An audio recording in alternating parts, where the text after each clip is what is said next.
उनकी सिस्टर मेरे बेटे से ब्याही हुई है। तो मुझे लगभग जो है 1:30 बजे के करीब ये पता लगा, यहाँ से ग्रीन पार्क से फ़ोन गया और वो मेरा बेटा और बहू जो हैं वो गए हैं यहाँ पर। तो फिर मैंने अपने बेटे को फ़ोन किया तो पता लगा कि ऐसे ऐसे ये घटना घट गई है और वो सफदरजंग हॉस्पिटल लेकर गए हैं अमन।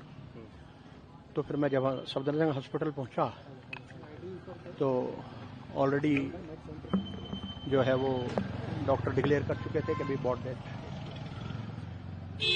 उसके बाद में मैंने अपने समधी साहब से पूछा, उनकी हालत ऐसी नहीं थी, बहुत रो रहे थे, बहुत परेशान थे। उसके बाद जब वो पुलिस को उन्होंने जो बयान दिया है वहाँ मैं बैठा हुआ था तो उसकी मुझे जानकारी है। उसके अनुसार, उस बयान के अनुसार जो उन्होंने दिया है पुलिस को, रात को करीब 10 बजे ये अमन शर्मा जी का फ़ोन गया अपने पिताजी को कि जी मैं बहुत ज़्यादा परेशान हूँ और मेरा तो जीना मुश्किल हो गया है। तो उन्होंने उसको ढाढ़स बंधाया और बेटा ऐसा क्या हो गया, कोई बात मैं आता हूँ। वो रात को 10 बजे ही वहाँ से अलवर से चले और लगभग 12 बजे यहाँ पहुँचे। तो पता लगा कि भी उनकी पत्नी से उनका कुछ वो चल रहा है। वो बोले मुझे 2 महीने से बहुत हरास कर रखा है। एक्चुअली जो उनकी पत्नी है वो भी जुडिशियल ऑफिसर हैं और उनकी सिस्टर जो हैं वो IAS अधिकारी हैं और इस समय जम्मू पोस्टेड हैं। तो उनके वर्जन के अनुसार के भी उसने ये कहा अमन ने कि भाई उसका निधि मलिक का बहुत हस्तक्षेप है घर में और यहाँ सारा कंट्रोल गवर्न बाय उसी के द्वारा होता है। और जो है तो उन्होंने कहा कि कोई बात नहीं बेटा, अपना जैसे समझाने की कोशिश करी। तो वो बताते हैं कि बहू ने मुझे कहा कि अगर आप यहाँ से नहीं जाओगे तो मैं पुलिस बुला लूँगी, आपको बंद करा दूँगी।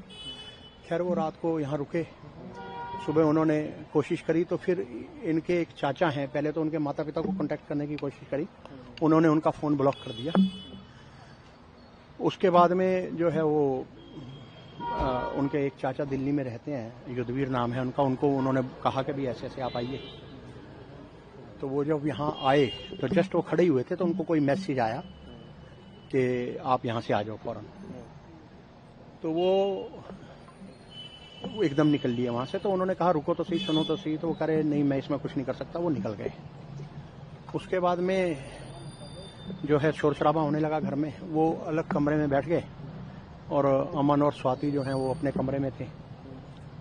तो उसके बाद में वो कमरे में बैठे रहे। उन्होंने कहा चलो, वो उनके अनुसार स्वाति बहुत गुस्से में थी और काफ़ी तेज तेज बोल रही थी और अमन रो रहा था। तो उसके बाद में आवाज़ आनी बंद हो गई। तो वो थोड़ी देर तो वेट करते रहे। उन्होंने सोचा हो सकता है कि आपस में कोई बात हो गई हो, सलाह सफाई हो गई। तो कह रहे उसके बाद मैं जब गया तो मैंने उससे पूछा कि कहाँ है अमन। तो उसने कहा मुझे नहीं मालूम कहाँ है। तो उन्होंने कहा भाई अभी तुम लोग यहीं बैठे हुए थे तो कहाँ गया।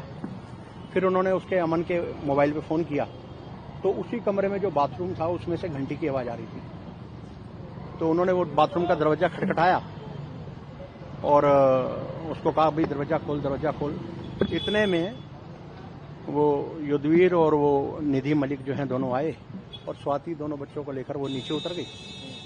उन्होंने बहुत कोशिश की, घर का सारा फर्नीचर वगैरह पटका उस पर दरवाजे पे, दरवाज़ा नहीं टूटा। फिर नीचे वाले आए तो इन्होंने बताया कि एक शीशा है उसमें शाफ्ट में।